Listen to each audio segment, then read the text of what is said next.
Kaya nga ang dami nagtatanong sa akin sa live, no? Marami nagko-comment.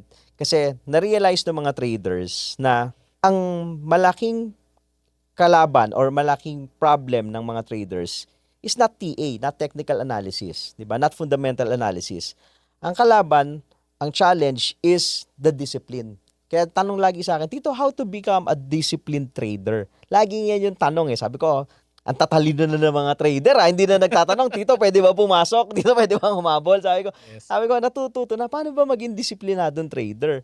Sabi ko, ang first step to become a disciplined trader is if you can open a sense or demo account and trade it as if it's an actual account.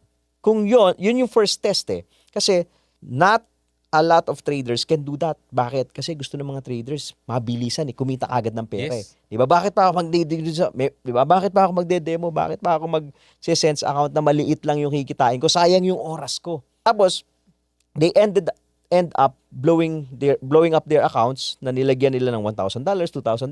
Bakit? Kasi nga kulang pa sa disiplina, and then ma-realize nila, okay, kulang pala yung technical analysis, hindi pala sapat yung TA lang, kailangan mo pala maging disiplinado. And yung first step is that mag-open ka muna ng sense account. Yes. Yun lang yung lagi kong sinasabi. Kasi kung hindi mo yan magagawa, bagsak ka na kagad eh. Unang test pa lang eh, di ba? Tapos